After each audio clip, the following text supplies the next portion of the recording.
आज हम बात करने वाले हैं म्यूटेशन यानी दाखिल खारिज क्या होता है, दाखिल खारिज को आप कैसे करवा सकते हैं, दाखिल खारिज करने की पूरी प्रक्रिया क्या है। सबसे अहम बात, दाखिल खारिज करवाना क्यों जरूरी है, तो इन्हीं चीजों को हम इस वीडियो में देखेंगे। इसीलिए आप हमारे साथ इस वीडियो में आखिर तक बने रहें। और हम इसमें ये भी देखेंगे सीओ कब आपका दाखिल खारिज का ऑर्डर पास करता है, आपका सब कब शुद्धि पत्र जनरेट हो सकता है, और साथ साथ में लगान रसीद कब से कटना शुरू होता है। तो चलिए हम ये सबसे पहले ये देखते हैं दाखिल खारिज करवाना आखिर क्यों जरूरी है। जैसे देखिए अभी कुछ दिन पहले ही बिहार में भी एक काफी बारिश हुई। बारिश होने के कारण बहुत लोगों का मक्का, बहुत लोगों का धान नुकसान हुआ। तो सरकार ने अभी एक नोटिस इश्यू की है, जिन लोगों का भी क्षति हुआ उनको सरकार मुआवजा देगी। लेकिन आपको जान के ये बात हैरत होगी, मुआवजा वही लोग ले सकते हैं जिसका जमीन का दाखिल खारिज किया हुआ हो। आपके नाम पे जमीन रजिस्टर तो है, लेकिन आप दाखिल खारिज नहीं करवाए, फिर भी आप सरकार के किसी भी स्कीम का बेनिफिट नहीं ले सकते हैं। और दूसरी बात, जब भी आप अपने जमीन पे अगर लोन लेने जाएंगे, चाहे आप होम होम लोन लेने के लिए जाएं या फिर आप केसीसी के लोन लेने के लिए जाएं, उस वक्त भी अगर आपका जमीन का म्यूटेशन नहीं है तो आप लोन नहीं ले सकते हैं। तीसरी बात, अगर आप जमीन को जब बेचने की कोशिश करेंगे तो वहां पे भी आपको काफी मर्तबा परेशानी का सामना करना पड़ सकता है अगर आपका जमीन दाखिल खारिज किया हुआ नहीं है। चलिए हम देखते हैं म्यूटेशन क्या होता है। म्यूटेशन को हिंदी में कहते हैं दाखिल खारिज। मुझे कलर को चेंज करना होगा। म्यूटेशन को हिंदी में हम कहते हैं दाखिल खारिज। तो इसमें करते क्या है कि पुराने जो भी जमीन का मालिक रहते हैं, उसका जो भी रेवेन्यू रिकॉर्ड में नाम रहता है, उसके नाम को खारिज करते हैं, कैंसिल करते हैं पुराने एंट्री को। और आप जो नया जो जमीन जो लेते हैं, आपके नाम पे ये एंट्री करते हैं। इसको देखिए, इसी को बोलते हैं दाखिल खारिज।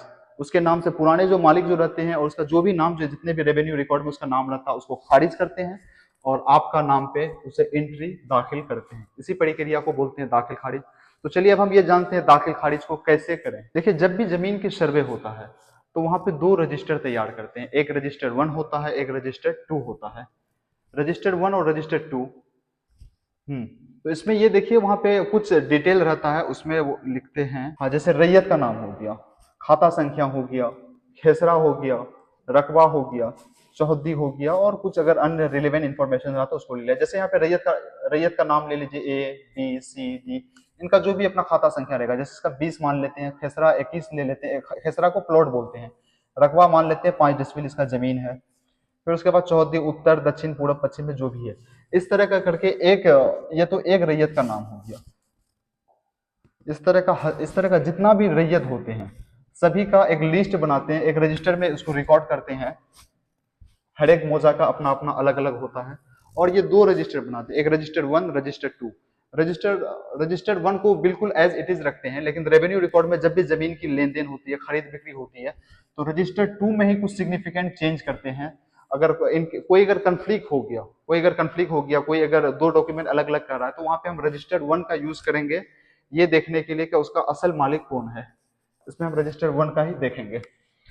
अब हम ये देखते हैं और आप म्यूटेशन दाखिल खारिज कैसे कर सकते हैं। सबसे पहले आप गूगल वेबसाइट पे वहां पे जाएंगे, आपको वहां पे टाइप करना बिहार भूमि। बिहार भूमि को जैसे ही टाइप करेंगे तो सबसे पहला वाला जो आपको वेबसाइट दिखा है वहां पे आप क्लिक कीजिए। थोड़ा मेरा नेट स्लो है। फिर इसको आप इस इंटरफेयर को बंद कीजिए। यहीं पे आपको एक कॉर्नर में दिखाई देगा ऑनलाइन आवेदन खारिज आवेदन करें। तो इसी वेबसाइट में जाने के बाद आपको अपना एप्लीकेशन फॉर्म भरना है। एप्लीकेशन फॉर्म भरने के बाद आपको कुछ डॉक्यूमेंट भी लगेगा। अब वो डॉक्यूमेंट क्या क्या लगेगा, इन चीजों को हम यहाँ पे अब डिस्कस करते हैं। तो सबसे पहला डॉक्यूमेंट वहाँ पे क्या क्या आपको अपलोड करना पड़ सकता है। जैसे अगर आप जमीन को खरीद रहे हैं तो आपको वहाँ पे सेल डीड की जरूरत पड़ सकती है। अगर एक्सचेंज कर रहे हैं, बदला कर रहे हैं, आप किसी को अपना प्लॉट दे रहे हैं और उसका किसी और का प्लॉट आप ले रहे हैं, तो आपको जो एक्सचेंज जो डीड रहेगा, वो एक्सचेंज डीड, अगर आप वसीयतनामा अगर विल से अगर बना रहे हैं, विल से अगर आप म्यूटेशन करवाना चाह रहे हैं, तो उससे उससे पहले आपको कोर्ट से एक प्रोबेट सर्टिफिकेट लाना होगा। या फिर अगर आपस में भी अगर आप लोग बांट रहे हैं, तो इनमें से जो भी एक डॉक्यूमेंट रहेगा आपके पास, वो उसको आप लेके जाएंगे और उसका जो पुराना जो लगान रसीद रहेगा उसको अटैच करना है। फिर साथ साथ में आपका आधार कार्ड लगेगा। आधार कार्ड दोनों का, खरीदने वाले का, बेचने वाले का, इन सभी डॉक्यूमेंट के साथ आपको अप्लाई करना है उस वेबसाइट पे। जैसे ही आप आवेदन कर देंगे, पहला स्टेज आपका कंप्लीट हो गया। कंप्लीट होने के बाद ये सीओ के पास जाता है, सर्किल ऑफिसर के पास जाता है। सर्किल ऑफिसर सीओ क्या करते हैं, वो कर्मचारी को भेजते हैं। कर्मचारी अपना वो जांच रिपोर्ट तैयार करते हैं। वो रिपोर्ट में क्या क्या डॉक्यूमेंट, क्या क्या चीज वो देखते हैं, हम आगे इसको देखते हैं। कर्मचारी जो भी हल्का कर्मचारी है, वो जो जांच रिपोर्ट करेंगे उसमें कुछ महत्वपूर्ण बिंदु है जिसे वो जरूर देखेंगे। उनमें से तो एक हो गया, वो देखेंगे कि आपका वहां पे कब्जा है या नहीं है, जिसे अंग्रेजी में पोजीशन बोलते हैं।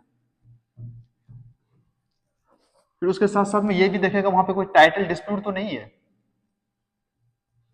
यानी ये देखेंगे इसमें कोई आपसी वहां पे झगड़ा तो नहीं चल रहा है। फिर ये देखेंगे इसका मामला कुछ कोर्ट में तो पेंडिंग नहीं है। इन सबको देखने के बाद अब राजस्व अधिकारी जो कर्मचारी है उसका ये काम होता है कि वो पोजेशन वो जाए वहां पे स्पॉट स्पॉट वेरिफिकेशन करे। वो वहां पे जाए, वहां पे आपस में और भी 4-5 लोगों से बात करे, फिर उसके बाद जो भी उनका जो निर्णय हो वो एक रिपोर्ट तैयार करके फिर उसको वो भेजते हैं। वो रिपोर्ट तैयार करके रेवेन्यू ऑफिसर को दे देते हैं। जांच ये रिपोर्ट तैयार कर लिए, फिर उसके बाद ये आरओ को देते हैं। आरओ का जो भी अपना ओपिनियन रहता है वो अपना ओपिनियन को उस रिपोर्ट के अंदर में दर्ज करके फिर सीओ को भेजते हैं। फिर सीओ का आखिरी निर्णय होता है। सीओ को जो भी निर्णय लेना होता है वो लेने के बाद अगर सीओ को लगता है नहीं ये ठीक ठाक है, तो सीओ वहां पे दो तरह का नोटिस इश्यू करते हैं। एक तो हो गया नोटिस आम, एक हो गया नोटिस खास।